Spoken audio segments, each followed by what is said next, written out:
สบายดีหมดทุกคนเนาะมื้อนี้จะมารีวิวเครื่องหนึ่งเนาะเดี๋ยวนี้เครื่องก็บ่มีหลายแล้วเนาะมันก็สิหมดไปเรื่อยๆแล้วเนาะอ่าก่อนอื่นก็ขอบใจทั้ง FC ทั้งหลายเนาะและขอบใจทั้งลูกค้าที่ได้ซื้อเครื่องไปหลายบอกแล้วเนาะมื้อนี้ก็จะมารีวิวMC หรือว่า K2 เนาะตัวนี้ K2 และ Tatico เนาะตัวนี้จะเป็นตัว2025น้ำใส2026นี้เนาะเครื่องก็บ่มีหลายแล้วเนาะ K2 ก็มีแต่ชุดหนึงแล้วก็ Tatico ยังแต่2ชุดเนาะเครื่องก็สิหมดไปแล้วแต่ว่าลำเนี่ยยังมีอยู่เนาะยังมีอยู่สั่งมาแต่ว่าใครบ่ออกเนาะบ่มีปืนแล้วสิบ่ฮู้สิปล่อยแนวใดแล้วเนาะคนใดที่ว่าสนใจอยากได้ก็ทักหาเนาะ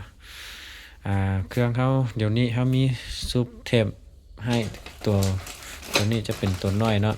ตัวน้อยตัวเบาตัวนี้30ไปนอนอยู่ป่านี่เปไปสบายเนาะตัวนี้นะเครื่องแถมเขาก็มีโม่เนาะมีถังสกัวมีน้ำมันเกล็ดเนาะครบสุดเลยเครื่องซุกซอบเนาะอยู่ในนี้หมดเลยอายุเก็ตนี่มันก็ยังมีซุกซ่อมกองซุปเนาะอยู่ในนี้หมดแล้วเนาะแสดงว่าครบสุดเลยก่อนอื่นเราจะมาเบิ่งตัวเคส2นี่เนาะสุดยิงมันจะเป็นแบบนี้เนาะงามหลายเนาะอยู่ในคลิปแต่ละคลิปมันก็น้องก็ได้รีวิวแต่ละจุดไปแล้วเนาะว่ามันความแตกต่างกันและเคส2มันสุดยิงจะเป็นแบบใดนะมันก็เป็นแบบนี้เนาะเป็นแบบนี้ทางอะลูเนาะทางอะลู 0.5 เด้อตัวนี้บ่แม่น 0.4 เนาะใหญ่สำกันกับทางคาร์บอนเลยเนาะเราจะเป็นPCP FE เอียกัน Make in Sweden เนาะตัวนี้กล้องจะเป็นกล้องมาโครเนาะกล้องของเทเลยตัวกล้องอันราคาถูกหันบ่มีแล้วเนาะตัวกล้องอัน Discovery หั่นน่ะตัวนั้นบ่มีแล้วอันตัวนี้เฮาติดแต่ตัวกล้องดีใส่เนาะ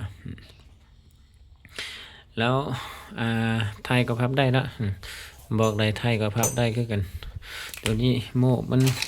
จะยิงได้11นัดเนาะสุกใส่แล้วยิงได้11นัด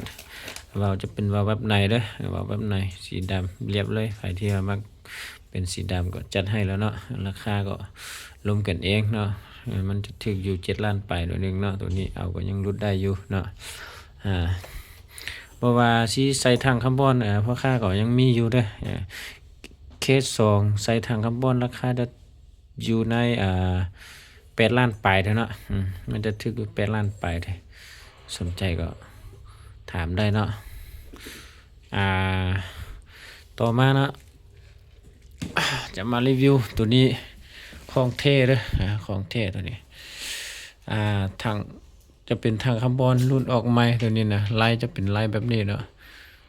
ลายแบบนี้งามหลายตัวนี้นะเบิ่งงามหลายงามสุดเลยเนาะเบาแฮงใครสนใจอยากได้ก็รีบจับจองได้เนาะเครื่องเขามีจำกัดเนาะกล้องจะเป็นกล้องมาโครเนาะกล้องมาโครมีไฟยิงเวลากลางคืนเขาเปิดแดดเล่นให้กลายเป็นสีฟ้าหรือว่าสีเขียวเนาะสีเขียวหรือสีแดงเนาะเล้าตัวนี้50เซนเนาะ12เกลียวที่เคฮ่องกงเนาะยังแต่สุดเดียวนี่เนาะใครอยากได้ก็รีบจับจองได้เนาะตัวนี้ราคาก็จะแพงนิดนึงเนาะตัวนี้10ไปล้านนิดนึงเนาะตัวนี้ของเทเลยครับประกันเราให้เลยยิ่งบันทึกเขาเปลี่ยนเราไม้ให้เลยเนาะตัวนี้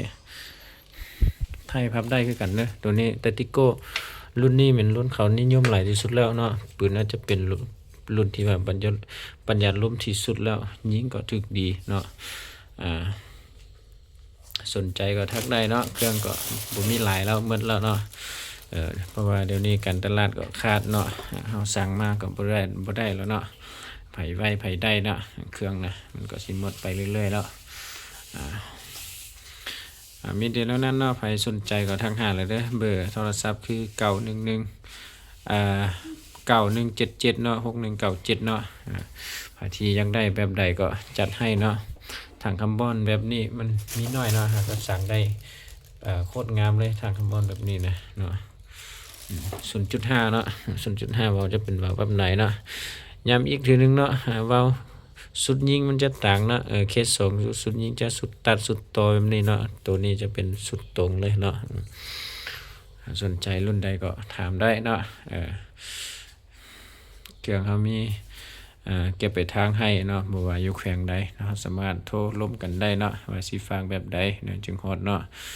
เฮาก็มีเก็บไปทางให้เด้เนาะถ้าประกันยิงบ่ถึกเฮาก็เปลี่ยนล็อกใหม่ให้เด้เนาะสำคัญที่สุดนี่เก็บเสียงตัวนี้เนาะลูกค้าที่สั่งซื้อไปเนาะเก็บเสียงตัวนี้ต้องสังเกตเบิ่งดีๆเนาะถ้ามันเอียงไปทางหนึงบ่มันโคดไปเบื้องหนึงเนาะเฮาหันแบบว่าบ่แน่นดีบ่เนาะ